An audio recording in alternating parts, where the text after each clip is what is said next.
शिव की life completely change हो गई जब वो एक नए वर्ल्ड में रीबॉर्न हुआ। एक ऐसा वर्ल्ड जहां मैजिकल पेट्स एग्जिस्ट करते थे। कहते हैं कि उसे एक रेयर टैलेंट मिला था जिससे वो स्पेशल कंडीशंस के अंडर एक्स्ट्रा ऑर्डिनरी बींग्स के स्किल्स कॉपी और उन्हें सिखा भी सकता था। अब सवाल ये था कि क्या वो इस पावर के साथ सबसे पावरफुल पेट टेमर बन पाएगा। स्टोरी एक शांत दिन से शुरू होती है जब शिव या शी यू अपने बेड पर आराम से सो रहा होता है। अचानक एक किताब उसके सिर पर गिरती है और जैसे ही वो होश में आता है उसके दिमाग में कुछ फ्रैगमेंटेड मेमोरीज फ्लैश होने लगती हैं, जैसे किसी रूइंस एक्सप्लोरेशन के दौरान एक एक्सीडेंट हुआ हो। शुरू में उसे लगता है कि शायद किसी ने उसे रेस्क्यू किया है, लेकिन जब वो रूम को ऑब्जर्व करता है तो सब कुछ अनफेमिलियर लगता है। जब वो मिरर के सामने जाता है तो शॉक हो जाता है। उसे एक बिल्कुल अलग फेस और बॉडी दिखती है। तब उसे रियलाइज होता है कि वो किसी और के बॉडी में ट्रांस माइग्रेट हो चुका है। पहले वो एक यंग आर्कियोलॉजिस्ट था, लेकिन अब वो एक नॉर्मल हाई स्कूल स्टूडेंट बन गया है। रूम में उसकी नज़र एक बुक पर पड़ती है। जब वो उसे उठाकर पढ़ता है तो उसे पता चलता है कि ये एनिमल्स को टेम करने के बारे में है। जैसे जैसे वो पढ़ रहा होता है उसकी नई आइडेंटिटी की मेमोरीज धीरे धीरे सामने आने लगती है। उसे समझ आता है कि अब वो अर्थ पर नहीं बल्कि ब्लू स्टार नाम के एक प्लैनेट पर है। इस दुनिया में एनिमल्स, प्लांट्स और नेचर के एलिमेंट्स जैसे माउंटेन्स और रिवर्स भी इवॉल्व होकर इंटेलिजेंट और पावरफुल बीइंग्स बन सकते हैं, जो अर्थ के लोगों को मिथिकल क्रीचर्स जैसे लगते। यहाँ के ह्यूमंस के पास एक स्पेशल एबिलिटी होती है जिसे टेमिंग कहते हैं। इस पावर की मदद से वो इवॉल्व्ड बीस्ट्स को कंट्रोल कर सकते हैं। मेडिटेशन के थ्रू टेमर्स अपने माइंड में ऑल्टरनेट डायमेंशंस क्रिएट करते हैं, जहाँ वो इन क्रीचर्स को कैप्चर और टेम करते हैं। इसी एबिलिटी की वजह से ह्यूमैनिटी ने काफ़ी प्रोग्रेस की है और इसे टेमिंग एरा कहा जाता है। टेमर्स को सोसाइटी में एलीट्स माना जाता है, लेकिन ह्यूमन सेटलमेंट्स के बाहर का विल्डरनेस अभी भी डेंजरस है, जहां पावरफुल बीस्ट्स रहते हैं जो कभी कभी अटैक भी कर देते हैं। शिव को याद आता है कि उसकी करंट बॉडी के ओरिजिनल ओनर ने अपनी फैमिली को एक मॉन्स्टर अटैक में खो दिया था। अब उसे पूरी तरह समझ आ जाता है कि वो सच में ट्रांस माइग्रेट हो चुका है। फिर भी वो इस बात से ज़्यादा इम्प्रेस नहीं होता, क्योंकि अपनी प्रीवियस लाइफ के कंपैरिजन में अब वो एक नोबडी बन गया है। फिर भी वो डिसाइड करता है कि जो सिचुएशन है उससे बेस्ट ही बनाना होगा। जब वो अपना स्टेटस चेक करता है तो उसे पता चलता है कि वो ग्लेशियर सिटी के पेट सेंटर में एक इंटर्न ब्रीडर है। वो guide to interning at breeding basis नाम की बुक उठाता है और अपनी करंट लाइफ के स्ट्रगल्स को याद करता है। कैसे वो एक ऑर्फन था और लोन लेकर यहाँ तक पहुँचा, लेकिन अब भी एक लो रैंक वर्कर ही है। फिर भी वो डिसाइड करता है कि आज के टास्क पर फोकस करेगा। उसे याद होता है कि सुबह उसे अकेले ही स्नो वुल्व्स को फीड करना है और आफ्टरनून में टीम के साथ ग्रीन कॉटन वर्म्स के लिए फीड ट्रांसपोर्ट करना है और उनका ग्रोथ डेटा कलेक्ट करना है। स्नो वुल्व्स के बारे में सोचकर वो थोड़ा नर्वस हो जाता है, क्योंकि वो कार्निवोरस होते हैं और उनकी वाइल्ड आइज काफ़ी इंटिमिडेटिंग होती हैं। फिर भी वो खुद को समझाता है कि अगर एक इंटर्न ये काम कर सकता है तो वो भी कर लेगा। उसे अपनी स्ट्रेंथ याद आती है। उसने थ्योरी क्लासेस में हमेशा अच्छा परफॉर्म किया था और उसके पास एक यूनिक टेमिंग टैलेंट भी था, टेलीपैथी। इस एबिलिटी की मदद से वो किसी भी बीइंग से कम्युनिकेट कर सकता है। हालांकि ये स्किल डायरेक्ट कॉम्बैट के लिए परफेक्ट नहीं है, लेकिन शिव को लगता है कि अगर वो इसे सही तरह यूज करे तो शायद ये उसकी सबसे बड़ी स्ट्रेंथ बन सकती है। कहा जाता है कि कॉम्बैट के अलावा टेलीपैथी का यूज रिसर्च और डिप्लोमेसी जैसे फील्ड्स में भी हो सकता है। इसी बात को समझते हुए शिव ने डिसाइड किया कि वो अपनी एबिलिटी को क्रिएटिवली यूज करेगा, स्पेशली स्नो वुल्फ से दोस्ती करने के लिए। अपनी पावर को टेस्ट करते हुए उसने अपना टीमिंग डिमेंशन एक्टिवेट किया। ये एक चमकता हुआ रेडिएंट क्यूब जैसा स्पेस था। इसके अंदर उसे एक फ्लोटिंग बुक दिखी जिसके बीच में एक ग्लोइंग जूल लगा हुआ था। उसे शक हुआ कि ये उसका सेकंड टैलेंट हो सकता है। क्यूरियोसिटी के चलते उसने तुरंत उस बुक को खोला। बुक खुलते ही स्किल्स हैंडबुक नाम का एक रेयर टैलेंट रिवील हुआ। इस टैलेंट के थ्रू वो एक्स्ट्राऑर्डिनरी बीइंग्स के स्किल्स कॉपी और टीच कर सकता था, लेकिन कुछ स्पेसिफिक कंडीशंस के साथ। उसे स्किल को पहले विटनेस करना होता था, फिर उस बीस्ट को फिजिकली टच करना होता था, और ये सब 1 घंटे के अंदर कंप्लीट करना पड़ता था। टीचिंग के लिए स्टैमिना और रिसीविंग बीस्ट के साथ कंपैटिबिलिटी भी जरूरी थी। इन रिस्ट्रिक्शंस के बावजूद शिव ने तुरंत समझ लिया कि ये एबिलिटी उसे एक मैसिव एडवांटेज दे सकती है। उसने बेसिक टीमिंग कॉन्सेप्ट्स रिवाइज किए और रियलाइज किया कि एक टेमर की स्ट्रेंथ सिर्फ उसके बीस्ट्स पर नहीं, बल्कि उनके टैलेंट्स, नॉलेज और स्किल मास्टरी पर डिपेंड करती है। बुक बंद करने के बाद शियू अपने डबल टैलेंट्स के बारे में सोचने लगा। उसने कंक्लूड किया कि ब्लू स्टार वाले ओरिजिनल शियू के पास स्किल्स हैंडबुक था, जबकि उसके अंदर जो ट्रांसमाइग्रेटर सोल आई है उसके पास टेलीपैथी है। ये सोचकर वो काफी काम हो गया और उसे लगा कि दो टैलेंट्स होना एक्चुअली एक बोनस है। पॉजिटिव माइंडसेट के साथ उसने डिसाइड किया कि वो अपने पास जो भी रिसोर्सेज हैं उनका मैक्सिमम यूज करेगा। तभी अचानक लाउड बीपिंग साउंड ने उसका ध्यान तोड़ दिया। उसे याद आया कि वो ऑलरेडी लेट हो रहा है और उसे अपनी डेली इंटर्नशिप ड्यूटीज कंप्लीट करनी है। जल्दी से रेडी होके कैमोफ्लाज सूट और ब्लू स्कार्फ पहनकर वो एक इलेक्ट्रॉनिक व्हीकल पर ब्रीडिंग फैसिलिटी की तरफ निकल पड़ता है। रास्ते भर वो स्नो वुल्फ्स के बारे में सोचता रहता है, ये सोचकर कि शायद वो भूखे होंगे। फैसिलिटी पहुंचकर वो उनके फूड की तलाश में लग जाता है। कुछ ही देर में उसे आइस बॉर्न बॉक्सेस मिलते हैं। जब वो उन्हें खोलता है तो अंदर फ्रेश मार्बल्ड मीट देखकर हैरान रह जाता है। इतना रिच फूड देखकर उसे लगता है कि ब्लू स्टार पर पेट बीस्ट्स ह्यूमन से भी बेटर खाना खाते हैं। जैसे ही वो एक बॉक्स उठाता है, उसके 3 को-वर्कर्स उसे ग्रीट करते हैं। वो पूछते हैं कि क्या वो स्नो वुल्फ्स को फीड करने जा रहे हैं। साथ ही वो उसे वार्न भी करते हैं कि स्नो वुल्फ्स फ्रेंडली नहीं होते और मजाक मजाक में बोलते हैं कि शायद उसे डैंडेलियन क्लम्स भी ले जाने चाहिए हीलिंग के लिए, जस्ट इन केस। शियो के थोड़े कंसर्न्ड एक्सप्रेशन को देखकर वो उसे रीएश्योर करते हैं कि जब तक वुल्फ किंग वहां प्रेजेंट है, सिचुएशन कंट्रोल में रहेगी। वो लोग हल्का सा हंस देते हैं और हेल्प ऑफर करते हैं, लेकिन शियो पोलाइटली मना कर देता है और कहता है कि वो मैनेज कर लेगा। उनसे बाय कहकर शियो 3 बॉक्सेस लेकर आगे बढ़ता है। वो एक दूसरे बिल्डिंग में एंटर करता है और रैंप चढ़कर स्नो वुल्फ ब्रीडिंग एरिया की तरफ जाता है। अंदर जाते हुए वो डिसाइड करता है कि अभी उसका मेन फोकस इस नए वर्ल्ड के साथ एडजस्ट होना होना चाहिए। रिलेशनशिप्स बाद में बिल्ड कर लेगा। ब्रीडिंग एरिया एक ऐसे रीजन में था जहां चारों तरफ स्नो कवर्ड माउंटेन्स थे। जब शियू मीट के बॉक्सेस अनलोड कर रहा होता है, तब वो एक मोमेंट के लिए रुककर अपने थॉट्स को ऑर्गेनाइज करता है। लेकिन अचानक उसके पीछे से हल्की सी मूवमेंट होती है। अचानक एक जोर का रोर सुनाई दिया जिसने शियू को हिला कर रख दिया। वो तुरंत मुड़कर देखने लगा और सामने का सीन देखते ही डर के मारे चिल्ला उठा। उसके सामने पूरा स्नो वुल्फ्स का पैक खड़ा था, उसे घूरते हुए।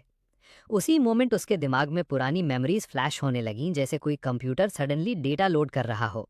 उसे याद आया कि स्नो वुल्व्स आइस एट्रीब्यूट वाले हाई लेवल ट्रांसेंडेंट बीस्ट्स होते हैं। ये क्रीचर्स स्नोई माउंटेन्स में इवॉल्व हुए थे और इतने पावरफुल होते हैं कि स्टील तक तोड़ सकते हैं। साथ ही ये ब्लिजर्ड्स के अंदर स्टेल्थीली हंट करने में एक्सपर्ट होते हैं। उनके पास डेंजरस स्किल्स भी होते हैं, जैसे फ्रीज क्रंच, आइसी स्लैश, स्नो मास्क और कोल्ड ब्रेथ। ये सब याद आने के बाद भी शियू को समझ नहीं आया कि उसे कॉन्फिडेंट फील करना चाहिए या और ज़्यादा पैनिक होना चाहिए। सिचुएशन और भी टेंस हो गई जब उसने अपनी टेलीपैथी एबिलिटी एक्टिवेट की। उसने स्नो वुल्फ्स के थॉट्स रीड किए और पता चला कि वो बहुत ज़्यादा भूखे हैं, इतने कि शियू खुद उनके लिए एक पोटेंशियल मील जैसा लग रहा था। वुल्व्स उसे मिस्चीवस नज़रों से देख रहे थे और ये देखकर शियू के मन में डाउट आया कि टेलीपैथी उसके लिए ब्लेसिंग है या कर्स। जैसे जैसे वुल्व्स धीरे धीरे उसकी तरफ बढ़ने लगे, शियू के दिमाग में ये सवाल घूमने लगा कि वो उन्हें फीड करने आया है या खुद उनका खाना बनने। उनकी चमकती वायलेट आइज उस पर टिकी हुई थीं और उसके हाथ में सिर्फ मीट का बॉक्स था जो उनका एक्चुअल फूड था। डेस्परेट होकर शियू ने जोर से वुल्फ किंग को बुलाया। उसे याद आया कि उसके को-वर्कर्स ने कहा था कि जब तक वुल्फ किंग प्रेजेंट है, सब कंट्रोल में रहेगा। तभी एक पावरफुल और कमांडिंग हाउल पूरे स्नोई एरिया में गूंज उठी। पैक के पीछे से एक मैसिव वुल्फ सामने आया। उसके हर लेग पर गोल्डन ब्रेसलेट्स थे और बॉडी पर 2 गोल्डन बैंड्स चमक रहे थे। जैसे ही वो आगे बढ़ा, बाकी सब रिस्पेक्टफुली साइड हो गए और बैठ गए। उस मैजेस्टिक क्रीचर को देखकर शियू एकदम फ्रीज हो गया। वुल्फ किंग सीधा उसके पास आया और अपना नोज उसके फॉरहेड के पास ले गया। ठंडी सी टच फील होते ही शियू कंफ्यूज हो गया। क्या ये उसे मार्क कर रहा है? शायद अपनी सेंट छोड़कर उसे एक्नॉलेज कर रहा है। लेकिन शियू को ये सोचकर रिलीफ मिला कि ये सिर्फ एक नोज बूप था, कोई डेंजरस चीज नहीं। जब तक वो सिचुएशन समझ पाता, तभी अचानक उसके सामने स्किल्स हैंडलुक खुद से अपीयर हो गया। उसने इसे समन नहीं किया था, इसलिए वो थोड़ा शॉक्ड हो गया। बुक अपने आप खुल गई और उसके बीच में एक ग्लोइंग लाइट बॉल फॉर्म होने लगी। कुछ ही सेकंड्स में एक नई इन्फॉर्मेशन रिवील हुई। वुल्फ किंग का स्किल इंटिमिडेशन। ये एक हाई लेवल मेंटल स्किल था जो यूजर को अपनी ऑरा के थ्रू दूसरों को डराने, कंट्रोल या डिटर करने की पावर देता था। वीक ओपोनेंट्स तो इससे डायरेक्टली नॉकआउट भी हो सकते थे। ये देखकर शियू अमेज्ड रह गया। उसे समझ आ गया कि वुल्फ किंग ने अभी एक रेयर और पावरफुल एबिलिटी डेमोन्स्ट्रेट की है। विदाउट वेस्टिंग टाइम उसने स्किल्स हैंडबुक का यूज़ करके उस स्किल को कॉपी कर लिया। उसके दिमाग में तुरंत फ्यूचर के थॉट्स आने लगे। वो इमेजिन करने लगा कि एक दिन वो अपने पेट बीस्ट को ये पावरफुल स्किल सिखाएगा और शायद एक दिन खुद एक बीस्ट किंग रेज करेगा। लेकिन उसके सपने तब टूट गए जब वुल्फ किंग ने हल्की सी ग्राउल की और उसे नीचे देखने लगा, जैसे वो ये चेक कर रहा हो कि शियू डरा हुआ है या नहीं। शियू ने अपनी टेलीपैथी एक्टिवेट करके वुल्फ किंग के थॉट्स को समझा और उसे रियलाइज हुआ कि वुल्फ किंग को बिल्कुल आइडिया नहीं था कि शियू अंदर से कितना एक्साइटेड है। सिचुएशन कंट्रोल में देखकर शियू ने तुरंत मीट का बॉक्स उठाया और स्नो वुल्फ्स को फीड करना शुरू कर दिया।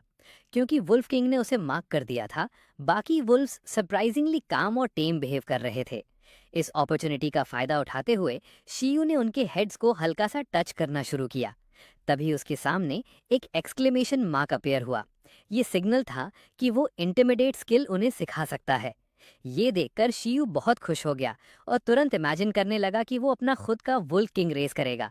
लेकिन अगले ही मोमेंट उसने खुद को कंट्रोल किया, ये समझते हुए कि बिना प्लानिंग के मल्टीपल वुल्फ किंग्स बनाना डेंजरस हो सकता है। इसलिए उसने अपना फोकस वापस करंट टास्क पर शिफ्ट किया और इंश्योर किया कि सब वुल्व्स प्रॉपर्ली फेड हो जाएं। फीडिंग सेशन स्मूथली कंप्लीट हो गया, लेकिन वुल्व्स ने कोई और स्किल यूज नहीं की, जिससे शियू एडिशनल एबिलिटीज कॉपी नहीं कर पाया। काम खत्म करके वो स्नोई माउंटेन से निकल गया और अपने नेक्स्ट टास्क के लिए ड्राइव करने लगा। लेकिन अब वो काफ़ी एक्साइटेड था, क्योंकि उसने एक high level mental skill acquire कर ली थी। रास्ते में उसकी नज़र एक ग्रीनबैक ईगल पर पड़ी जो आसमान में ऊपर सोर कर रहा था। तभी एक प्रॉम्प्ट आया कि इंटिमिडेट स्किल ईगल को भी सिखाई जा सकती है। ये सोचकर शियू और भी एक्साइटेड हो गया। अब वो एक वुल्फ किंग के साथ साथ एक बर्ड किंग रेस करने का भी सोचने लगा। लेकिन फिर उसने डिसाइड किया कि वो स्लोली और केयरफुली आगे बढ़ेगा, क्योंकि उसके पास अभी 3 महीने की इंटर्नशिप बाकी है। आगे बढ़ते हुए उसने एक बिलबोर्ड देखा जो आयन बैम्बू बेस की प्रमोशन दिखा रहा था। पिंगचैंग डिस्ट्रिक्ट के रेजिडेंट्स के लिए आयन ईटर्स पर 50% डिस्काउंट। शियू को याद आया कि उसने ऑलरेडी अपने फर्स्ट पेट बीस्ट के लिए एक आयन ईटर बुक कर लिया है और वो अपनी चॉइस से काफ़ी खुश था। नाम के कॉन्ट्ररी, आयन ईटर्स काफ़ी क्यूट होते हैं। पांडा जैसे दिखते हैं, ग्रीन आइज, राउंड बॉडी और फ्लफी फर के साथ। ये मिडिल लेवल ट्रांसेंडेंट बीस्ट्स होते हैं और इनका मेन स्किल होता है हार्डन। शियू को लगा कि फास्ट इवॉल्विंग वर्ल्ड में ये स्किल थोड़ा बेसिक लगता है, लेकिन उसने सोचा कि शायद ये उनकी नेचुरल लेजीनेस की वजह से हो। फिर भी उनकी रेयरिटी और क्यूटनेस उसे काफ़ी पसंद आई। आयन ईटर्स मेटल्स और मिनरल्स खाकर अपना हार्डन स्किल एक्टिवेट करते हैं। इस बात को ध्यान में रखते हुए शियू ने ट्रेनिंग आइडिया सोचने शुरू किए। उसने इमेजिन किया कि अगर वो हार्डन, इंटिमिडेट और फ्यूचर में कोई सेंसिंग या एजिलिटी स्किल कंबाइन करे तो वो एक extra ordinary ion eater create कर सकता है। अपने इनोवेटिव आइडियाज़ पर कॉन्फिडेंट होते हुए शियू ने डिसाइड किया कि वो अपने प्लान को ज़रूर सक्सेसफुल बनाएगा। लेकिन उसे याद था कि पहले उसे अपनी इंटर्नशिप कंप्लीट करके ब्रीडर सर्टिफिकेट अर्न करना होगा। अपने फ्यूचर आयन ईटर के थॉट से मोटिवेटेड शियू अपनी नेक्स्ट टास्क की तरफ बढ़ा, ग्रीन कॉटन वर्म्स का ग्रोथ डेटा कलेक्ट करना। वो एक्सपेरिमेंटल एरिया 01 पर पहुंचा, जहां टीम लीडर ने उन्हें सिंपल इंस्ट्रक्शंस दिए, लेकिन साथ ही वार्निंग भी दी कि अगर परफॉर्मेंस खराब हुई तो पनिशमेंट के रूप में उन्हें 1000 वर्म्स हैंडल करने पड़ेंगे। शियू ने इसे एक अच्छा लर्निंग अपॉर्चुनिटी माना और ग्लास एनक्लोजर्स के पास गया जहां वर्म्स रखे थे। ग्रीन कॉटन वर्म्स छोटे होते हैं, लगभग 1 फिंगर के साइज के, एंड यूजुअली फार्मिंग के लिए यूज किए जाते हैं। लो लेवल होने के बावजूद उनके पास काफ़ी एवोल्यूशनरी पाथ्स होते हैं। हर वर्म ब्राइट ग्रीन कलर का था और उनके छोटे येलो डेविल लाइक हॉर्न्स उन्हें थोड़ा यूनिक बना रहे थे। शियू ने फ्रेंडली तरीके से उन्हें ग्रीट किया, लेकिन जैसे ही उसका हाथ उनके पास गया, वर्म्स नर्वस होकर स्क्वीक करने लगे। तभी एक थोड़ा ब्रेव वर्म आगे बढ़ा और उसकी फिंगर पर चढ़ गया, लेकिन बाकी वर्म्स ने तुरंत रिएक्ट किया। उन्होंने सिल्क स्प्रे करना शुरू कर दिया, जो सीधा उसके फेस पर जा लगा। शियू ने ग्रीन कॉटन वर्म्स को ऑब्जर्व करते हुए ये नोटिस किया कि उसकी प्रेजेंस से वो काफ़ी नर्वस हो रहे हैं। उसे लगा कि शायद उनके साथ डील करने के लिए उसे अपना अप्रोच चेंज करना पड़ेगा। तभी एक थोड़ा ब्रेव वर्म उसकी फिंगर पर चढ़ गया, लेकिन वो भी उससे गुस्से से देख रहा था। इसी मोमेंट उस वर्म के ऊपर एक ग्रीन एक्सक्लेमेशन पॉइंट अपीयर हुआ। ये देखकर शियू हैरान रह गया। उसने रियलाइज़ किया कि इतना छोटा क्रीचर भी फ्यूचर में ग्रीन कॉटन वर्म किंग बन सकता है। लेकिन कुछ सेकंड्स बाद वो वर्म इंटरेस्ट लूज करके वापस अपने केज में चला गया। थोड़ी देर बाद अचानक स्किल्स हैंडबुक खुद से ओपन हो गई और एक नोटिफिकेशन आई कि एक नई स्किल सिल्क थ्रेड रिकॉर्ड हो चुकी है। शियू को काफ़ी सरप्राइज हुआ क्योंकि उसने सोचा भी नहीं था कि एक बग टाइप स्किल इतनी यूज़फुल हो सकती है अगर क्रिएटिवली यूज़ की जाए तो। साथ ही हैंडबुक ने यह भी रिवील किया कि सिल्क जैसी स्किल्स को बार बार टीच करके इम्प्रूव किया जा सकता है। ये बात शियू की क्यूरियोसिटी और एक्साइटमेंट दोनों बढ़ा देती है। बाद में अपने डॉम में वापस आकर शियू ब्रीडिंग बेस के बारे में स्टडी करता है। उसे पता चलता है कि यहाँ टोटल 51 पेट बीस्ट्स हैं, लेकिन उनमें से ज़्यादातर के पास सिर्फ बेसिक लो लेवल स्किल्स ही हैं। ये उसके विजन के साथ मैच नहीं करता क्योंकि वो एक्स्ट्राऑर्डिनरी बीस्ट्स रेस करना चाहता है। इसलिए वो डिसाइड करता है कि अब से वो सिर्फ मिडिल और हाई लेवल स्किल्स पर फोकस करेगा, स्पेशली सेंसिंग और एजिलिटी टाइप एबिलिटीज़ पर। साथ ही वो ये भी समझ रहा था कि उसकी कॉपिंग एबिलिटी की कोई लिमिट भी हो सकती है, इसलिए उसे केयरफुली प्लान करना होगा। रिसर्च के दौरान उसे एक इंटरेस्टिंग बीस्ट के बारे में पता चलता है, डैंडेलायन क्लम्प। ये एक प्लांट बेस्ड बीस्ट है जो अपनी हीलिंग एबिलिटीज़ के लिए फेमस है और ब्रीडिंग बेसिस में इसे एक मॉडल हीलर माना जाता है। शियू तुरंत डिसाइड करता है कि ये उसका नेक्स्ट टारगेट होगा। इस बीस्ट को क्लोजली देखने के लिए शियू एक प्लान बनाता है। वो इन्फर्मरी जाता है और फेक स्प्रेन रिस्ट का ड्रामा करता है। वहां पहुंचने पर एक ब्लैक हेड डॉक्टर उसे ग्रीट करती है। वो अपने ग्लासेस एडजस्ट करते हुए कामली सिचुएशन असेस करती है। शियू को पहचानकर कि वो एक नया इंटर्न है, उसे लगता है कि ये सब उसके जैसे न्यूबीज का यूजुअल ड्रामा है, लेकिन फिर भी वो उसका साथ देने का डिसाइड करती है। शियू अपना रोल कन्विंसिंगली प्ले करता है और पूछता है कि क्या उसकी इंजरी उसके काम को अफेक्ट करेगी। डॉक्टर उसे रीअश्योर करती है कि इंजरी माइनर है और ट्रीटमेंट स्टार्ट करती है। फिर जो होता है वो शियू को कंप्लीटली अमेज कर देता है। सिर्फ एक स्नैप के साथ डॉक्टर डैंडेलायन क्लम्प को समन कर लेती है, एक छोटा सा प्लांट लाइक क्रीचर जिसके कॉटनी बॉडी में छोटी आइज होती हैं। ये प्रोसेस इतना स्मूथ और एफर्टलेस होता है कि कोई चैंटिंग या एक्स्ट्रा स्टेप्स की ज़रूरत नहीं पड़ती। डैंडेलायन क्लम्प धीरे से शियू के पास आता है और उसकी प्रेजेंस काफ़ी सूदिंग और मैजिकल फील होती है। वो उसकी रिस्ट हील करना शुरू करता है और कुछ ही सेकंड्स में शियू का पेन ऑलमोस्ट कंप्लीटली वैनिश हो जाता है। बाहर से शियू कैजुअली बोलता है कि इंजरी इतनी पेनफुल नहीं थी, लेकिन अंदर से वो ट्रीटमेंट की स्पीड और प्रिसीजन से काफ़ी इंप्रेस्ड होता है। जैसे ही हीलिंग कंप्लीट होती है, स्किल्स हैंडबुक फिर से ओपन हो जाता है और एक नई नोटिफिकेशन आती है, हाई स्पीड हीलिंग रिकॉर्ड हो चुकी है। ये देखकर शियू शॉक हो जाता है क्योंकि उसने एक middle level would type healing skill successfully copy कर ली थी। इस मोमेंट पर उसे कंफर्म हो जाता है कि वो ब्रीडिंग फैसिलिटी के पेट बीस्ट से स्किल्स कॉपी कर सकता है। वो अपनी प्रोग्रेस के बारे में सोचता है और रियलाइज करता है कि उसके पास अभी 3 महीने का टाइम है, जो उसे और भी ज़्यादा स्किल्स कलेक्ट करने का चांस देता है। ट्रीटमेंट के बाद डॉक्टर थोड़ा मजाक में उसे टीज करती है कि उसने ओवर रिएक्ट किया। इवन डैंडेलाइन क्लम्प भी इनडायरेक्टली कम्युनिकेट करता है कि इंजरी उतनी सीरियस नहीं थी। ये सुनकर शियू को थोड़ा गिल्ट फील होता है। वो प्रॉमिस करता है कि आगे से ज़्यादा केयरफुल रहेगा और डिसाइड करता है कि बाद में वापस आकर डॉक्टर और उसके प्लांट बीस्ट के लिए स्नैक्स लेकर आएगा, एक थैंक यू जेस्चर के तौर पर।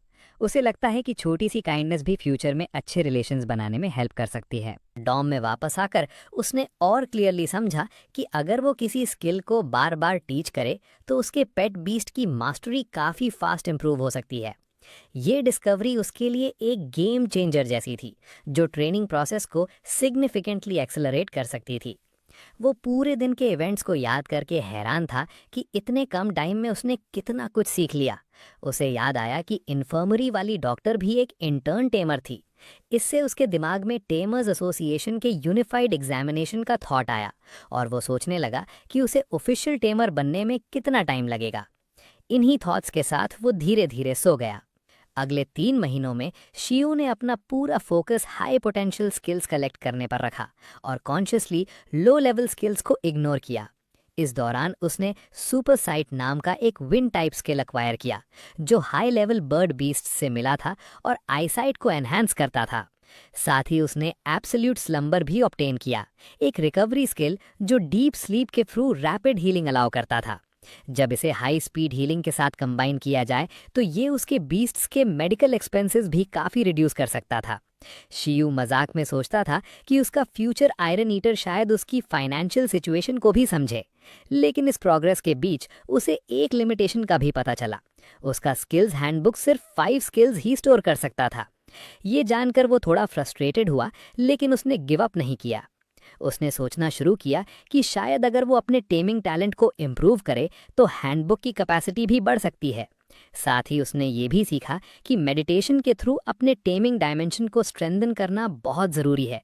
इससे वो हायर लेवल बीस्ट्स को हैंडल कर सकता है, उनकी ग्रोथ स्पीड बढ़ा सकता है और अपनी टेमिंग एबिलिटीज़ को एम्पलीफाई कर सकता है। अपने प्रोग्रेस को देखते हुए शियू ने एक क्लियर गोल सेट किया, 1 साल के अंदर प्रोफेशनल टेमर बनना। जब उसने ग्लेशियर सिटी ब्रीडिंग बेस से अपना इंटर्न ब्रीडर सर्टिफिकेट हासिल किया, तब वो अपनी जर्नी के नेक्स्ट फेज के लिए रेडी था। अब वो आयन बैम्बू ब्रीडिंग बेस की तरफ जा रहा था, जहां उसने 3 महीने पहले अपना पहला पेट बीस्ट आयन ईटर बुक किया था। रास्ते में वो अपने होम टाउन ग्लेशियर सिटी के बारे में सोचता रहा, जो पिंकिंग डिस्ट्रिक्ट का एक सेकेंड टियर सिटी था और अपने स्पेशल बीस्ट आयन ईटर के लिए जाना जाता था। बेस के एंट्रेंस पर खड़े होते हुए शियू ने सीढ़ियों की तरफ देखा और डिटर्मिनेशन के साथ ऊपर चढ़ने लगा। टॉप पर पहुंचकर उसने अपने फोरहेड का पसीना पोंछा, लेकिन उसे जगह काफी सुनसान लगी। तभी अचानक एक लाउड रोर सुनाई दिया, जिसने उसे डरा दिया। जब उसने ऊपर देखा तो उसके सामने एक ह्यूज आयरन ईटर खड़ा था। शॉक में वो पीछे हटने लगा, लेकिन जल्दी ही उसे रियलाइज हुआ कि ये एक मैस्कॉट है। कॉस्ट्यूम के अंदर एक एम्प्लॉई थी, लिन, जिसके आउटफिट पर आयन बैम्बू स्टाफ लिखा था। ये देखकर शियू को थोड़ा डिसबिलीफ हुआ, लेकिन साथ ही वो अम्यूज्ड भी हो गया कि कोई इतनी गर्मी में इतना हैवी कॉस्ट्यूम पहनकर काम कर रहा है। अपना इंट्रोडक्शन देने के बाद उसने लिन से पूछा कि क्या ये कॉस्ट्यूम अनकंफर्टेबल नहीं है। लिन ने एक्सप्लेन किया कि मैस्कॉट बनना उसे आयन ईटर्स के साथ बेटर कनेक्ट करने में हेल्प करता है, जो एक ब्रीडर के लिए काफ़ी इंपॉर्टेंट होता है। शियू ने उसकी बात से अग्री किया और उसकी लॉजिक को अप्रिशिएट किया। उसे लिन की वॉइस और बिहेवियर से समझ आ गया कि वो एक लड़की है। थोड़ा हम्बल होते हुए शियू ने कहा कि वो अभी भी लर्निंग फेज में है। इस पर लिन ने मॉडेस्टली रिप्लाई किया कि थोड़ी मेहनत से कोई भी ये काम कर सकता है। लिन ने थोड़ी एक्साइटमेंट के साथ आयन ईटर मैस्कॉट कॉस्ट्यूम्स का ऑफर दिया। कह रही थी कि अगर शियू 2 लेगा तो डिस्काउंट मिलेगा। शियू एक्चुअली अपने आयन ईटर पर डिस्काउंट एक्सपेक्ट कर रहा था, लेकिन थोड़ा डिसअपॉइंटेड होते हुए भी उसने पोलाइटली अग्री कर लिया और उसके साथ अंदर चला गया। अंदर जाकर लिन ने मैस्कॉट कॉस्ट्यूम उतारा। अब उसका असली अपीयरेंस सामने आया। वो एक लंबी लड़की थी, लॉन्ग ब्लैक हेयर और स्ट्राइकिंग येलो आइज के साथ।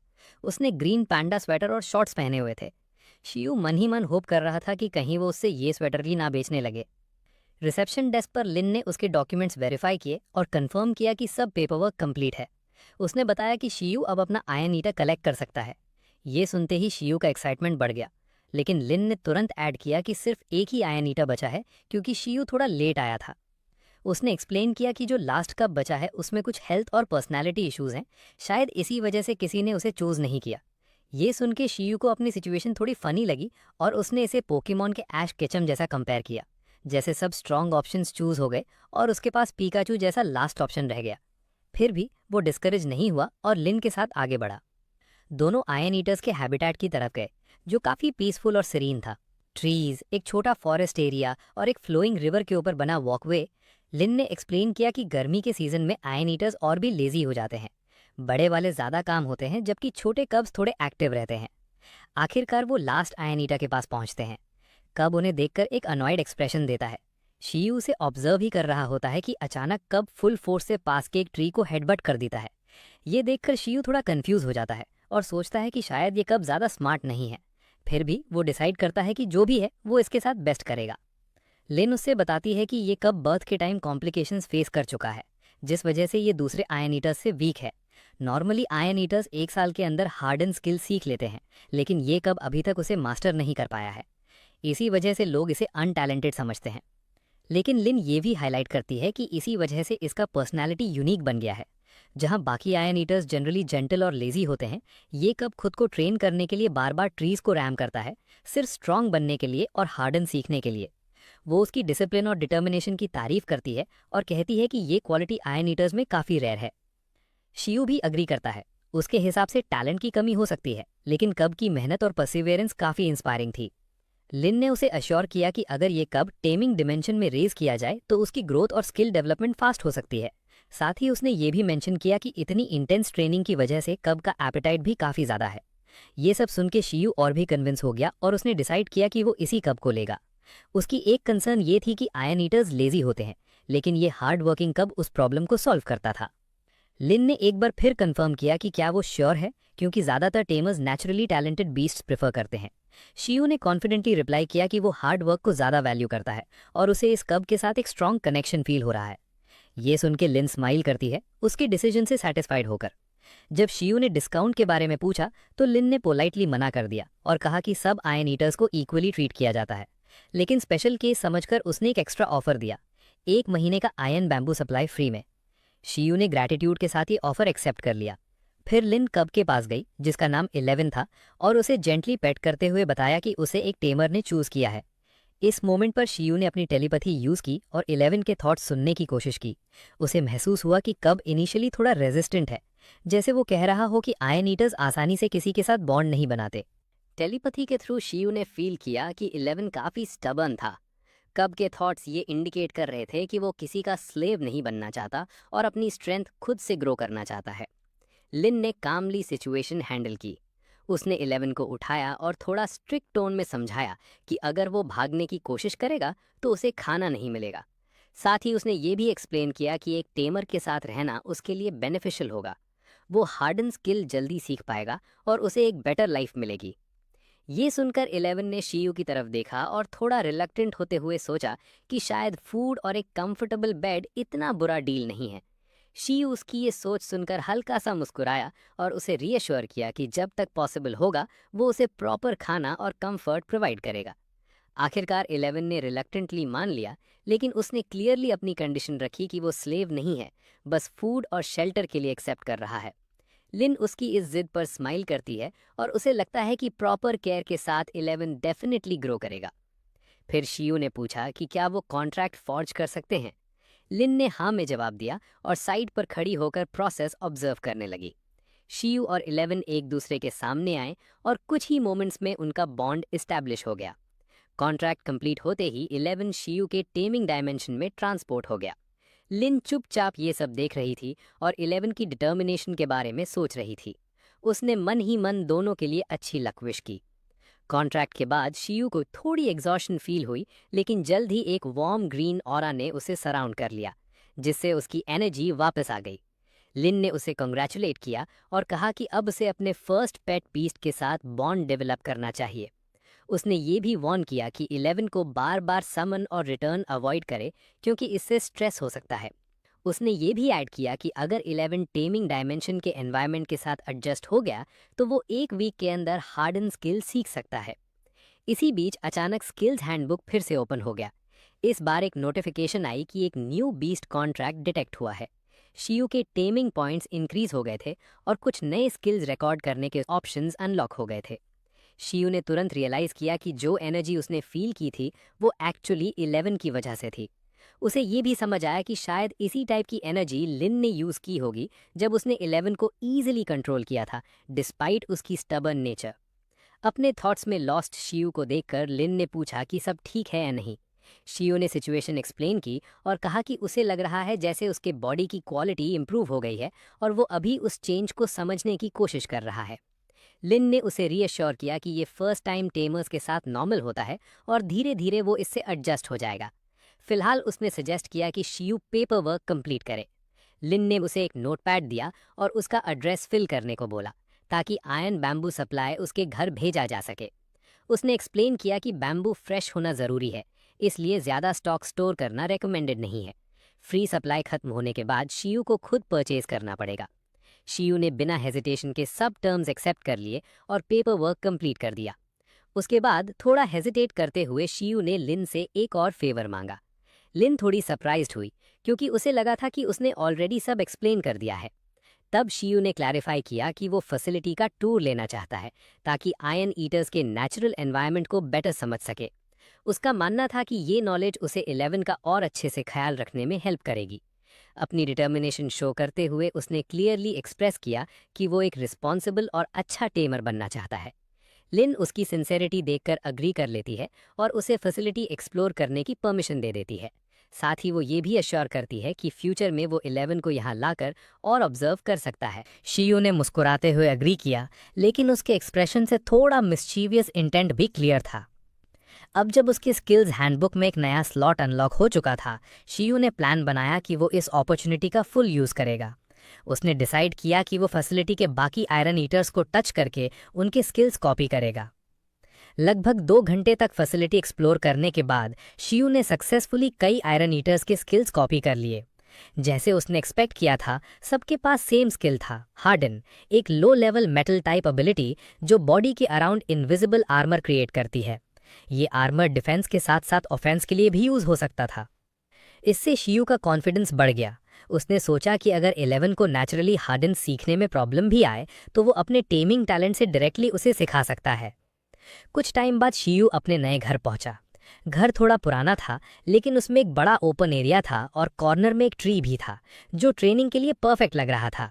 उसने 11 को समन किया और कैजुअली उससे बोला कि वो क्लीनिंग में हेल्प करे, लेकिन 11 सीधा उसके पास आया और अपना फेस शियू के आर्म्स के अगेंस्ट रब करने लगा, जैसे वो उसे हक करना चाहता हो।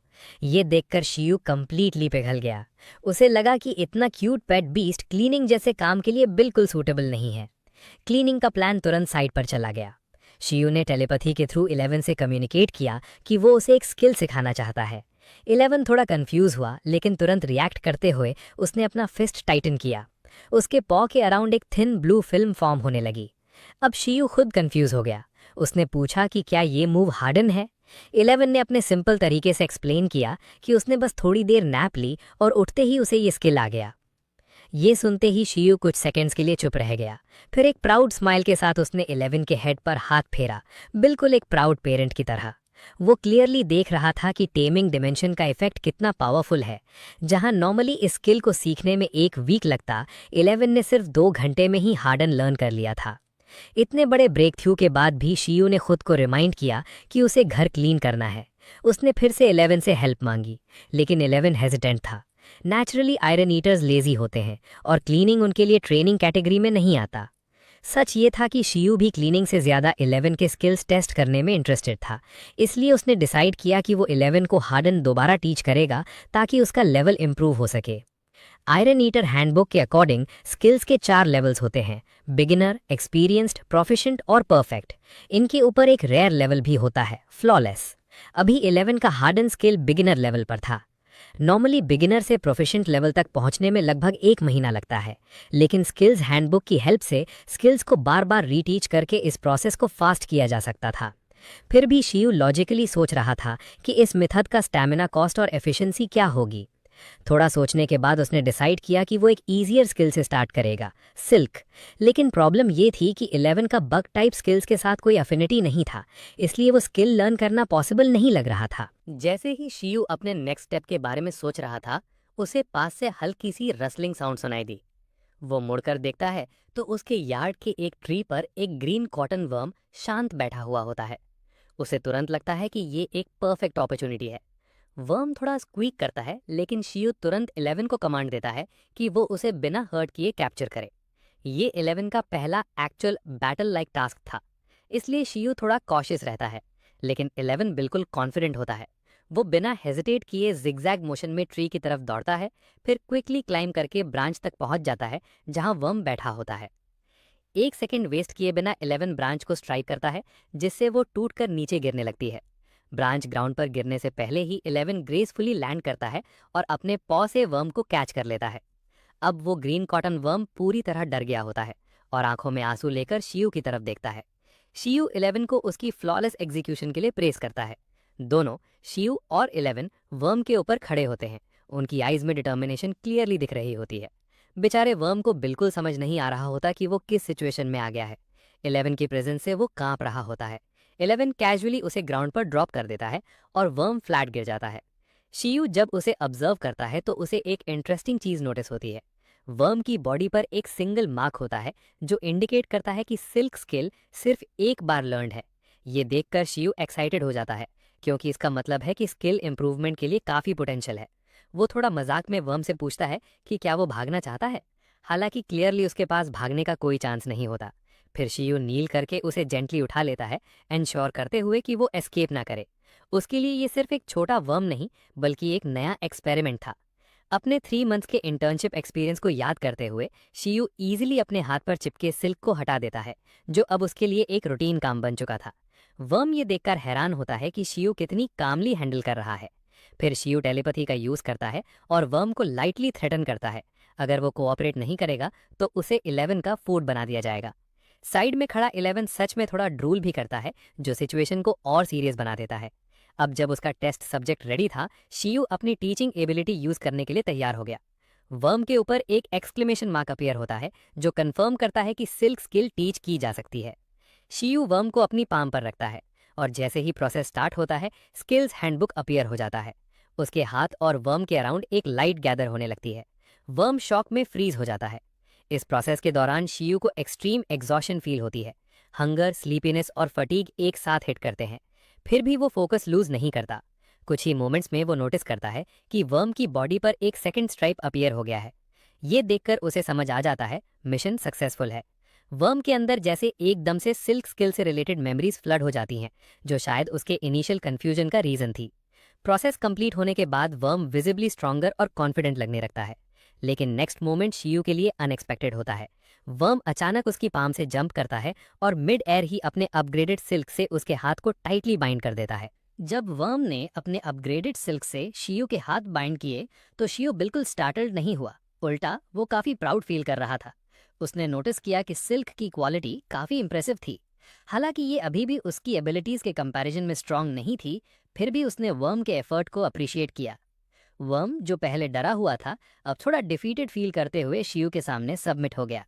शियू ने ऑब्जर्व किया कि उसका सिल्क स्किल बिगिनर से अपग्रेड होकर एक्सपीरियंस्ड लेवल पर आ चुका है। उसने ये भी नोट किया कि वर्म के थ्रेड्स अब ब्रीडिंग बेस के बेस्ट ग्रीन कॉटन वर्म्स के सिल्क के बराबर क्वालिटी के हो गए हैं। लेकिन एक इंटरेस्टिंग बात यह थी कि स्किल अपग्रेड के बाद भी वर्म का साइज सेम ही रहा। इससे शियू सोचने लगा कि ये इंप्रूवमेंट वर्म की खुद की अंडरस्टैंडिंग की वजह से हुआ है या उसके टीचिंग टैलेंट का भी रोल है। जो भी हो, उसने कंक्लूड किया कि एक्सपेरिमेंट सक्सेसफुल था। थोड़ा एग्जॉस्टेड होने के बाद भी शियू नेक्स्ट स्टेप के बारे में सोचने लगा।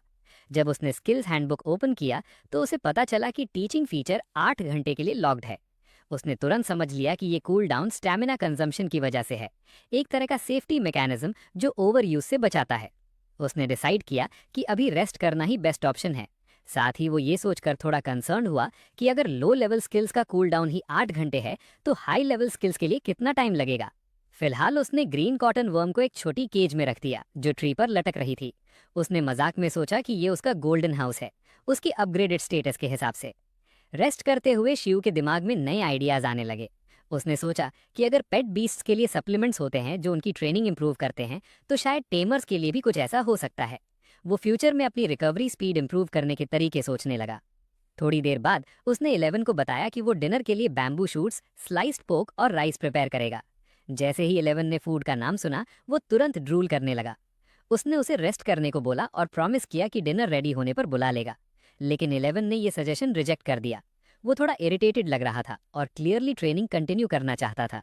शियो को समझ आ गया कि लिन सही कह रही थी। 11 टिपिकल आयरन ईटर नहीं है। उसे लगा कि शायद 11 को लगता है कि बिना ट्रेनिंग के वो फूड डिजर्व नहीं करता। काफी समझाने के बाद भी जब 11 नहीं माना तो फाइनली उसने बाहर प्रैक्टिस करने की परमिशन दे दी। बाहर आते ही 11 का मूड इंस्टेंटली बेटर हो गया। लेकिन शियू ने नोटिस किया कि प्रॉपर ट्रेनिंग के लिए कोई इक्विपमेंट अवेलेबल नहीं है। तब 11 ने हाउस की वॉल्स की तरफ पॉइंट किया, जैसे वो उन्हें प्रैक्टिस के लिए यूज करना चाहता हो। ये देखकर शियू शॉक हो गया और तुरंत मना कर दिया। उसे अपना घर तोड़वाना बिल्कुल एक्सेप्ट नहीं था। इसलिए उसने एक सेफर ऑल्टरनेटिव सजेस्ट किया, हार्डन स्किल को शॉर्ट बर्स्ट्स में स्पेसिफिक बॉडी पार्ट्स पर प्रैक्टिस करना। उसने रीएश्योर किया कि एडवांस टेक्निक्स बाद में सीख लेंगे। 11 ने यह प्लान मान लिया और एक पोटेंशियल डिजास्टर अवॉइड हो गया। शियू ने रिलीफ की सांस ली और मेंटली नोट किया कि फ्यूचर में उसे प्रॉपर ट्रेनिंग इक्विपमेंट भी लेना पड़ेगा। जैसे जैसे उसके एक्सपेंसेस का थॉट आया, शियू को अपनी फाइनेंशियल सिचुएशन याद आई। वो सोचने लगा कि पैसे कैसे अर्न किए जाएं। तब उसका फोकस ग्रीन कॉटन वर्म पर गया। उसने डिसाइड किया कि अगर वो उसके सिल्क स्किल को परफेक्ट मास्टरी तक ले जाता है तो हाई क्वालिटी सिल्क प्रोड्यूस होगा जो मार्केट में बेचा जा सकता है। अभी के लिए वर्म लो मेंटेनेंस था, सिर्फ नॉर्मल लीव्स खाता था, लेकिन शियू उसे एक फ्यूचर इनकम सोर्स के रूप में देख रहा था। डिनर के बाद जब शियू ने 11 को चेक किया तो वो ऑलरेडी बेड पर सो चुका था। ये देखकर शियू को थोड़ा इमोशनल फील हुआ। 11 का ये बिलीफ कि ट्रेनिंग मील से पहले और बाद में जरूरी है उसे काफी टच कर गया। उसे लगा कि शायद 11 की ये डिटर्मिनेशन उसके अंदर के फियर से आ रही है, शायद वो कहीं अबैंडन ना हो जाए। इस थॉट के साथ शियू धीरे से उसके पास गया और उसे रीअश्योर करने का डिसाइड किया। शियू ने रात को 11 के पास बैठकर उसे साइलेंटली प्रॉमिस किया कि वो कभी उसे छोड़कर नहीं जाएगा। बाद में जब वो अपने बेड पर लेटा तो उसे नींद आने में दिक्कत हो रही थी। उसके दिमाग में फाइनेंशियल वरीज घूम रही थी और साथ ही ये भी सोच रहा था कि उसके पास ना फोन है ना कंप्यूटर। लेकिन इन सब थॉट्स के बीच उसकी क्यूरियोसिटी ये चेक करने की थी कि क्या एक पैंडा जैसा आयरन ईटर पिलो के तरह कंफर्टेबल होता है। आखिरकार उसने डिसाइड किया कि ये सब कंसर्न्स कल के लिए छोड़ देता है और धीरे धीरे सो गया। अगली सुबह काफी पीसफुल थी। ग्रीन कॉटन वर्म अपनी सिल्क स्किल का यूज करके खुशी खुशी लीव्स गैदर कर रहा था ब्रेकफास्ट के लिए। तभी एक लाउड आवाज ने उस शांति को तोड़ दिया। शिव अचानक घर से बाहर निकला, एक्साइटेड होते हुए अनाउंस करता है कि वो फुली रिकवर हो चुका है। उसने तुरंत स्किल्स हैंडबुक चेक किया और कंफर्म किया कि कूलडाउन खत्म हो चुका है। अब वो फिर से स्किल्स टीच कर सकता है। ये देखकर वो एनर्जेटिक फील करता है और सोचता है कि आज का दिन एक स्ट्रॉन्ग स्टार्ट के साथ बिगिन हुआ है। उसका प्लान था कि वो 11 को हार्डन स्किल दोबारा सिखाए ताकि उसकी मास्टरी इंप्रूव हो। लेकिन उसे याद आया कि पहले उसे सप्लीमेंट्स लेना जरूरी है। घर से निकलने से पहले उसने अपने दोनों पेट बीस्ट्स को चेक किया। 11 को उसने रेस्ट कंटिन्यू करने को बोला और प्रॉमिस किया कि शॉपिंग से वापस आकर उसे बाहर निकालेगा। जब वो निकलने लगा उसने ग्रीन कॉटन वर्म को ग्रीट किया और देखा कि वो अपने लिए खुद ही लीव्स गैदर कर रहा है। वर्म बिल्कुल केयरफ्री होकर खा रहा था। ये देखकर शिव को रियलाइज हुआ कि वो एक्चुअली एक निग्लेक्टेड पॉन ट्री के लीव्स खा रहा है, जो उतने न्यूट्रिशियस नहीं होते जितने ब्रीडिंग बेस में दिए जाते हैं। इस बात पर शियो ने डिसाइड किया कि वो वापस आते वक्त बेटर क्वालिटी के लीव्स लेकर आएगा ताकि वर्म हेल्दी और प्रोडक्टिव रहे।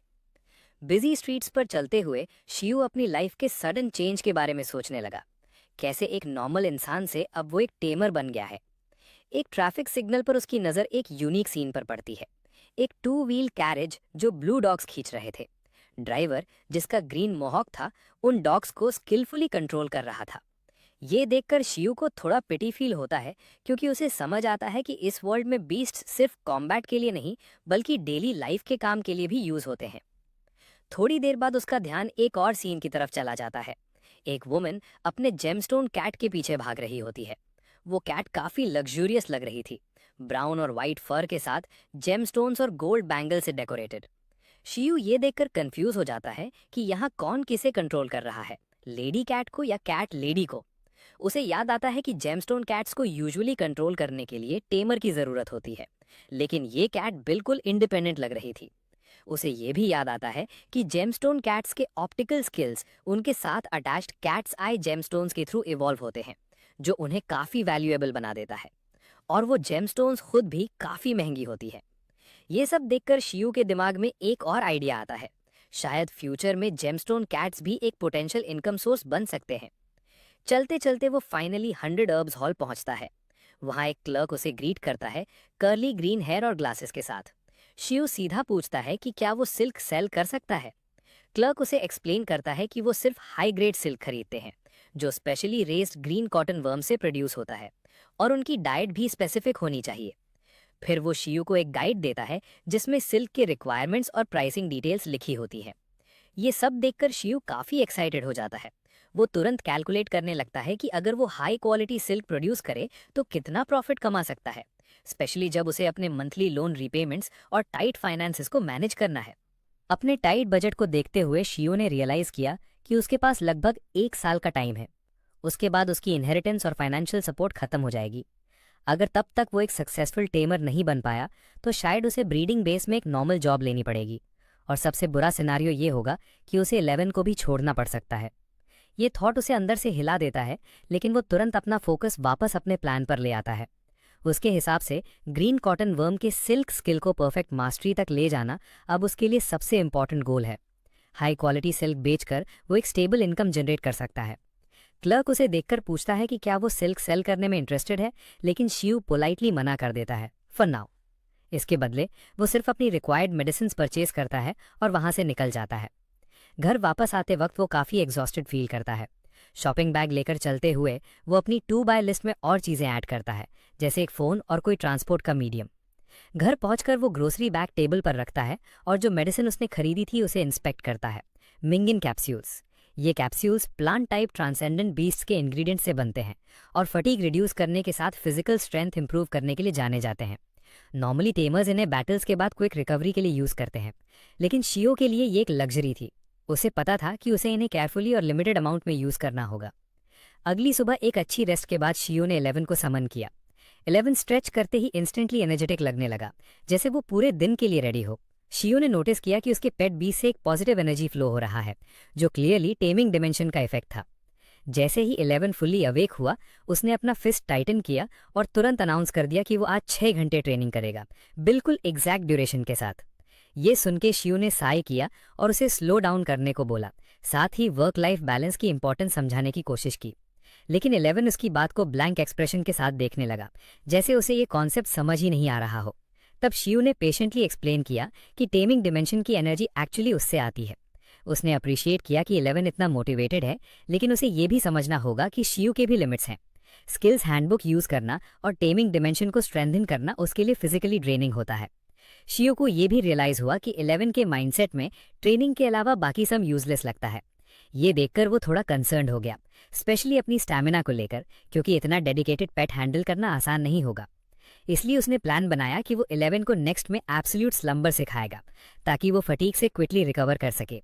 तभी 11 साइड में रोल करता हुआ ट्रेनिंग के लिए एक्साइटेड दिख रहा था, हत्ता कि वो जोर से अपनी ट्रेनिंग इंटेंशंस भी बोलने लगा।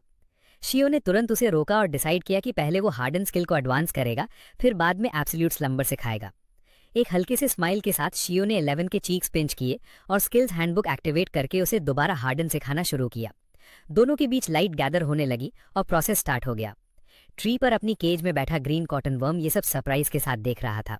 जैसे जैसे प्रोसेस इंटेंस होता गया, 11 का एक्सप्रेशन चेंज होने लगा और एक पॉइंट पर वो जोर से रोर करने लगा, क्लियरली स्किल के इफेक्ट्स फील करते हुए। लेसन कंप्लीट होने के बाद शियो को फटीग फील हुई, लेकिन ये मैनेजेबल थी, बिल्कुल कल की तरह। उसने अपने फोरहेड का स्वेट वाइप किया और नोटिस किया कि उसकी आंखों के नीचे डार्क सर्कल्स आ गए हैं। इस बार उसने डिसाइड किया कि वो एक मिंगिन कैप्सूल यूज करेगा। कैप्सूल कंज्यूम करते ही उसे इंस्टेंट रिलीफ फील हुआ, जैसे सारी थकान एक मोमेंट में गायब हो गई हो। अब वो 11 की तरफ देखता है, रेडी टू चेक कि ट्रेनिंग का रिजल्ट कितना इफेक्टिव रहा। शियो ने नोटिस किया कि मिंगिन कैप्सूल लेने के बाद 11 की एनर्जी भी काफी रिफ्रेश लग रही थी। सडनली 11 ने एक ट्रायम्फेंट बैटल क्राई निकाला और अपना फिस्ट जोर से नीचे मारा, एकदम फोर्स के साथ। इम्पैक्ट इतना पावरफुल था कि फ्लोर टूट गया। ये देखकर शियो पैनिक हो गया और तुरंत पूछा कि वो क्या कर रहा है, लेकिन 11 बिल्कुल काम था, जैसे उसे अपनी स्ट्रेंथ पर खुद ही इम्प्रेस्ड हो। वो ब्रोकन फ्लोर की तरफ पॉइंट करके अपनी पावर शो कर रहा था। शियो थोड़ा फ्रस्ट्रेटेड और अमेज्ड दोनों फील करते हुए उसे समझाता है कि उसका हार्डन स्किल अब एक्सपीरियंस लेवल तक पहुंच गया है, जो उसकी कॉम्बैट एबिलिटी को काफी बूस्ट करता है। लेकिन प्रोग्रेस के साथ साथ घर का डैमेज देखकर वो क्लियरली अपसेट भी होता है। 11 फिर शियो की तरफ देखकर जैसे पूछने लगता है कि उसने उसके साथ क्या किया है। शियो आर्म्स क्रॉस करके उससे पूछता है कि क्या वो अब भी इतनी जल्दी ट्रेनिंग करना चाहता है। 11 उसकी बॉडी लैंग्वेज कॉपी करता है, लेकिन फिर डिसअपॉइंटेड लगने लगता है, जैसे उसे रियलाइज हो रहा हो कि उसने ये पावर खुद अर्न नहीं की। वो इंसिस्ट करता है कि वो 24 आवर्स कंटिन्यूसली ट्रेन करेगा, ताकि अपनी न्यू स्ट्रेंथ डिजर्व कर सके। शियो साई करता है और उसे समझाता है कि नॉन स्टॉप ट्रेनिंग से ग्रोथ नहीं होती, बल्कि बॉडी पर एक्स्ट्रा प्रेशर पड़ता है। फिर भी 11 अपने डिसीजन पर फर्म रहता है। सिचुएशन को कंट्रोल करने के लिए शियो ट्रेनिंग के लिए कुछ रूल सेट करता है, स्पेशली घर को और डैमेज होने से बचाने के लिए। जब 11 ट्रेनिंग शुरू करता है, शियो पोर्च पर बैठकर रिलैक्स करता है और स्किल्स हैंडबुक रिव्यू करता है। मिनकिन कैप्सूल की वजह से उसकी स्टैमिना रिकवर हो चुकी थी, लेकिन टीचिंग स्किल का कूल डाउन अब 24 घंटे का हो गया था, जो कोइंसिडेंटली 11 के ट्रेनिंग प्लान के साथ मैच कर रहा था। शियो ऑब्जर्व करता है कि 11 अब अपने फिस्ट पर ब्लू लाइट को ज्यादा टाइम तक मेंटेन कर सकता है, लगभग 30 सेकेंड्स तक। साथ ही वो हार्डन स्किल को फास्टर एक्टिवेट कर रहा था। आज का मेन फोकस था स्पीड इंप्रूव करना और एक साथ मल्टीपल बॉडी पार्ट्स को हार्डन करना। लेकिन घर के डैमेज को देखकर शियो को रियलाइज होता है कि उसे प्रॉपर ट्रेनिंग इक्विपमेंट लेना ही पड़ेगा। वो अपनी शॉपिंग लिस्ट अपडेट करता है और सोचता है कि 11 के लिए बेटर एनवायरनमेंट क्रिएट करना सबसे इंपॉर्टेंट है, स्पेशली उसके टेमिंग डिमेंशन के अंदर। अपने टेमिंग डिमेंशन के बारे में रिफ्लेक्ट करते हुए शियो को याद आता है कि 3 मेन फैक्टर्स होते हैं: बाइंडिंग इंटेंसिटी, स्केल और एनवायरनमेंट। क्योंकि 11 ऑलरेडी डिसिप्लिन्ड है, शियो डिसाइड करता है कि वो एनवायरनमेंट को इम्प्रूव करने पर फोकस करेगा। साथ ही वो प्लान बनाता है कि 11 को एब्सोल्यूट स्लंबर सिखाया जाए ताकि रिकवरी फास्ट हो। उसे कॉन्फिडेंस था कि प्रॉपर केयर के साथ 11 जल्दी प्रोग्रेस करेगा। लेकिन फाइनेंशियल प्रॉब्लम्स अभी भी उसके सामने खड़ी थी। इसलिए वो एक शॉप पर जाकर स्टील मटेरियल्स देखने लगता है फ्यूचर ट्रेनिंग के लिए। खर्च को लेकर टेंशन होने के बावजूद वो खुद को रीअश्योर करता है कि 11 पर इन्वेस्ट करना लॉन्ग टर्म में वर्थ होगा। अगली सुबह ग्रीन कॉटन वर्म को शियू ने बेटर क्वालिटी लीव्स दिए, जिससे उसका डाइट इंप्रूव हो गया। शियू खुद मेडिटेशन करता है, फोकस करते हुए कि 11 के टेमिंग डिमेंशन का एनवायरनमेंट और स्ट्रांग बनाया जा सके। 11 को डेडिकेशन के साथ ट्रेन देखकर शियू फ्यूचर के लिए होपफुल फील करता है, स्पेशली हार्डन स्किल को और एडवांस करने के लिए। फिर एक नई सुबह आती है। शियो को डोर पर नॉक सुनाई देता है। वो जल्दी से डोर खोलता है और देखता है कि जो ड्यूरेबल एलॉय स्टील बोर्ड्स उसने फैट्सो गैंग से ऑर्डर किए थे वो डिलीवर हो गए हैं। ट्रांजैक्शन कंप्लीट होने के बाद डिलीवरी मैन उसे इन्फॉर्म करता है कि अगर आइटम्स में कोई डिफेक्ट हो तो बिना एक्स्ट्रा चार्ज के रिटर्न किया जा सकता है। डिलीवरी कंप्लीट होने के बाद शियू अंदर आता है, ready to set up his next phase of training. Delivery complete होने के बाद शियू ने तुरंत 11 को समन किया ताकि वो स्टील बोर्ड्स इंस्पेक्ट करने में हेल्प करे। 11 यूजुअल क्यूट फॉर्म में अपीयर हुआ, लेकिन इस बार उसने एक रेड स्कार्फ पहना हुआ था जो केप जैसा लग रहा था, बिल्कुल एक सुपर पांडा वाइब दे रहा था। ये देखकर शियू काफी एक्साइटेड हो गया और उसे रियलाइज हुआ कि टेमिंग डिमेंशन का एनवायरनमेंट इंप्रूव करने का इफेक्ट ऑलरेडी दिखने लगा है। अपनी खुशी में शियू ने 11 को उसकी प्रोग्रेस के लिए एक्स्ट्रा फूड रिवॉर्ड दिया। फिर उसने एक्सप्लेन किया कि अब उनका मेन फोकस हार्डन ट्रेनिंग पर होगा। वो ये कहने ही वाला था कि घर ट्रेनिंग के लिए आइडियल नहीं है, तभी 11 ने अपनी टेल हिलाकर सिग्नल दिया कि वो रेडी है और अपनी स्ट्रेंथ डायरेक्टली शियू पर टेस्ट करना चाहता है। उसने जैसे ही डिक्लेयर किया कि ब्रेव आयरन ईटर्स को पेन फील नहीं होता, शियू ने तुरंत उस आइडिया को रिजेक्ट कर दिया, ये समझते हुए कि हर्ट वो खुद हो जाएगा। इसके बदले उसने स्टील बोर्ड्स इंट्रोड्यूस किए। उसने 11 को इंस्ट्रक्ट किया कि वो अपने बॉडी को हार्डन करे और हाइट से जंप करके बोर्ड्स पर लैंड करे। इस रूटीन को उसने नाम दिया ट्रेनिंग बाय फॉलिंग। उसने ये भी बताया कि डिफिकल्टी को इजीली एडजस्ट किया जा सकता है, बस स्टार्टिंग हाइट चेंज करके। 11 को ये आइडिया बहुत पसंद आया। वो खुशी से शियू को हक करता है और उसे जीनियस बोलता है। फिर बिना डिले के ट्रेनिंग स्टार्ट करता है और सरप्राइजिंगली वो स्टील के स्टैक्ड बोर्ड्स को इजीली ब्रेक कर देता है।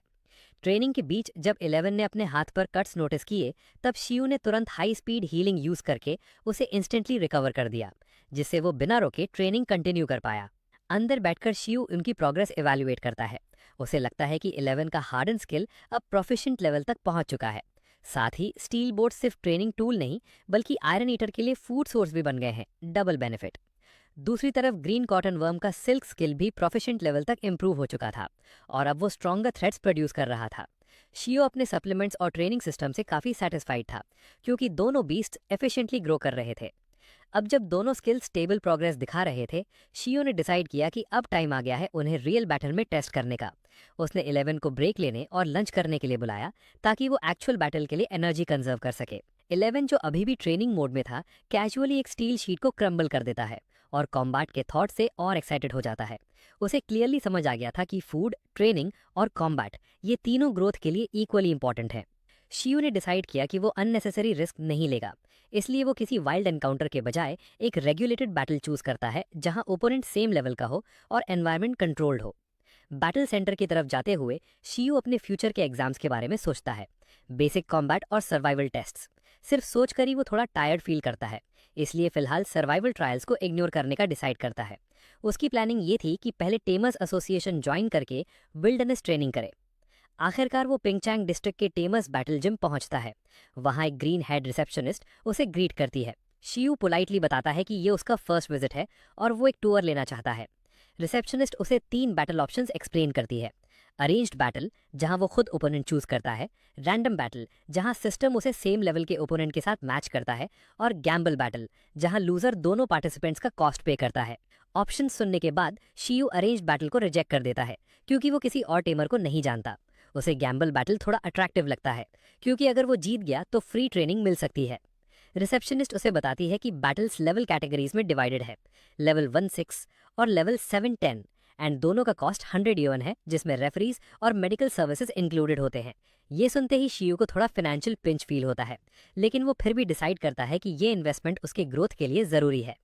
पैसे स्पेंड करते वक्त शियू को थोड़ा पिंच फील हुआ, लेकिन उसने सोचा कि जो सर्विसेज मिल रही हैं, रेफरी और मेडिकल सपोर्ट, उस हिसाब से कॉस्ट रीजनेबल है। उसे 11 पर पूरा कॉन्फिडेंस था।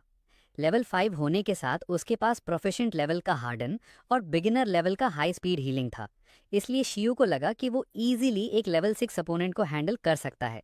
बस एक चैलेंजिंग फाइट चाहिए थी, डेंजरस नहीं। फॉर्म फिल करने के बाद शियू ने पूछा कि क्या स्टेक्स इंक्रीज किए जा सकते हैं, लेकिन रिसेप्शनिस्ट ने मना कर दिया। उसे एक कार्ड देकर लॉबी में वेट करने को बोला गया। लॉबी में शियू की नज़र एक और टेमर पर पड़ती है, चैनकाई। ब्लू हेयर और ग्लासेस वाला ये स्टूडेंट अपना फॉर्म फिल कर रहा होता है और अपनी स्किल्स के बारे में कॉन्फिडेंटली बोस्ट कर रहा होता है। वो कहता है कि उसका आइस आर्मडिलो इतना स्ट्रांग है कि उसके क्लासमेट्स अब उसे चैलेंज करना बंद कर चुके हैं और वो यहाँ सिर्फ अपनी स्ट्रेंथ और इम्प्रूव करने आया है। दोनों टेमर्स एक दूसरे को नोटिस करते हैं और समझ जाते हैं कि वही एक दूसरे के अपोनेंट्स होंगे। कुछ ही देर में उन्हें अरीना 11 में बुलाया जाता है, एक मैसिव ओवल शेप्ड अरीना जो स्पेक्टेटर्स से भरा होता है। अरीना मैनेजर और रेफरी शिरी उन्हें इन्फॉर्म करती हैं कि उनके पास 1 घंटे का टाइम है। फिर रेफरी मैच स्टार्ट होने का सिग्नल देती है। शियू तुरंत 11 को समन करता है। 11 कॉन्फिडेंटली आगे बढ़कर खड़ा हो जाता है, बैटल के लिए फुली प्रिपेयर्ड। उसका इंट्रोडक्शन कुछ ऐसा था: metal type transcendent level 5 ion eater कब, जिसके पास प्रोफिशिएंट लेवल का हार्डन और बिगिनर लेवल का हाई स्पीड हीलिंग है। दूसरी तरफ चैनकाई कामली अपना टेमिंग डिमेंशन ओपन करता है। जैसे ही वो आर्म्स क्रॉस करता है, उसके पीछे एक आर्मडिलो शेप्ड फिगर मटेरियलाइज होता है। अरीना के आसपास आइस ग्लेशियर्स फॉर्म होने लगते हैं और एक मेजेस्टिक आइस आर्मडिलो अपीयर होता है, yellow glowing ice, blue yellow armoured body और शार्प क्लॉज के साथ। ये 20 लेवल 6 आइस टाइप ट्रांसेंडेंट था, जिसके पास एक्सपीरियंस लेवल का आइस आर्मर और आइसी स्लैश था। मैच लाइव ब्रॉडकास्ट हो रहा था और लॉबी में क्राउड गैदर होने लगता है। ऑडियंस में एक स्टूडेंट यूया चैनकाई को पहचान लेती है और अपनी फ्रेंड को बताती है कि वो उनके ग्रेड के स्ट्रॉन्गेस्ट एमर्स में से एक है। जब वो शियू के आयन ईटर को देखती हैं तो प्रिडिक्ट करती है कि शियू के चांसेस काफ़ी कम हैं। उसके हिसाब से 11 आइस आर्मर को ब्रेक नहीं कर पाएगा। अरीना में वापस चैनकाई तुरंत कमांड देता है। Ice armadillo IC slash use करता है। बीस्ट लाइटनिंग स्पीड से आगे बढ़ता है। क्लॉज आईसी एनर्जी से ग्लो कर रहे होते हैं। स्पेक्टेटर्स और रेफरी उसकी स्पीड और पावर देखकर इम्प्रेस हो जाते हैं।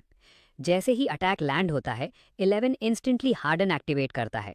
सबको शॉक लगता है जब आइस आर्मडिलो के क्लॉज इम्पैक्ट से क्रैक हो जाते हैं और 11 बिल्कुल अनहार्म्ड खड़ा रहता है।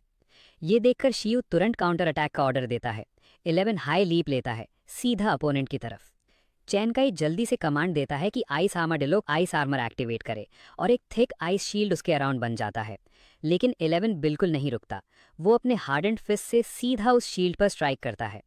थोड़ी स्ट्रगल के बाद आइस आर्मर क्रैक होकर टूट जाता है। उस मोमेंट को सीज करते हुए 11 एक फाइनल पावरफुल ब्लो डिलीवर करता है, जिससे आइस आर्मडिलो हवा में उछलकर अरीना के दूसरे साइड क्रैश होता है और अनकॉन्शियस हो जाता है। रेफरी मैच एंड डिक्लेयर करती है, एक कंप्लीटली वन साइडेड विक्ट्री।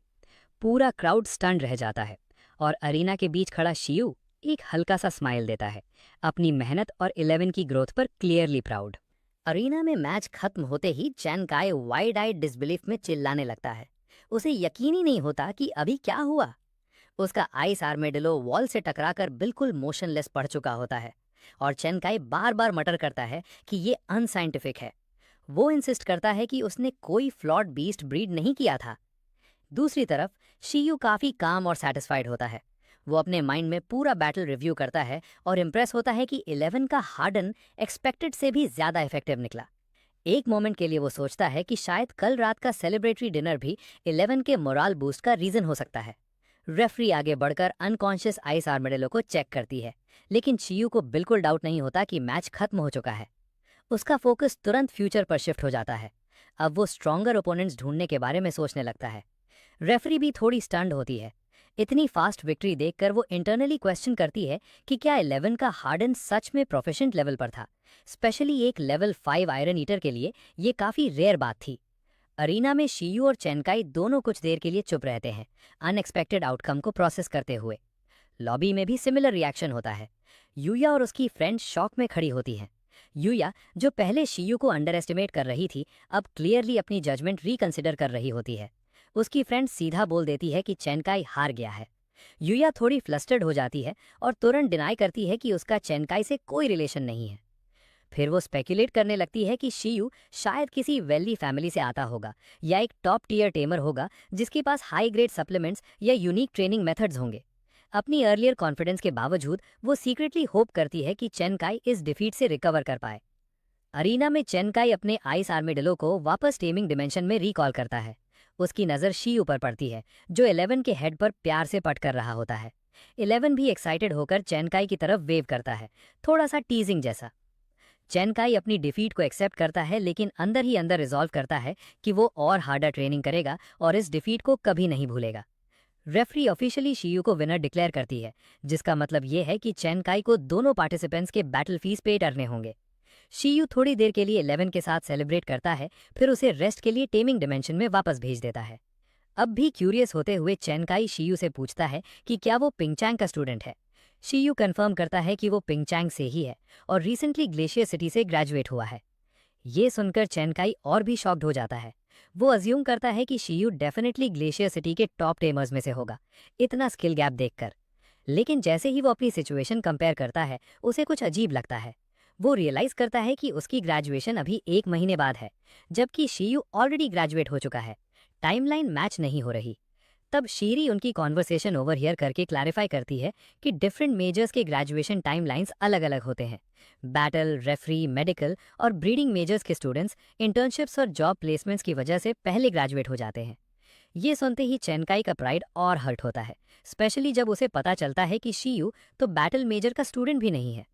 फिर शीरी कैजुअली पूछती है कि क्या चेनकाई का आइस आर्मीडिलो मेडिकल अटेंशन चाहता है। चेनकाई जानता है कि बीस टेमिंग डिमेंशन में नेचुरली रिकवर हो जाएगा, लेकिन फिर भी वो हेल्थ सेंटर सर्विसेज के लिए पे करने का डिसाइड करता है। थोड़ा सलन मूड में वो 200 युआन फीस पे करता है और क्वाइटली वहां से चला जाता है। उधर शीयू अपनी अनएक्सपेक्टेड विक्ट्री के बाद नेक्स्ट स्टेप्स के बारे में सोचने लगता है। अब उसका कॉन्फिडेंस क्लियरली नेक्स्ट लेवल पर पहुंच चुका था।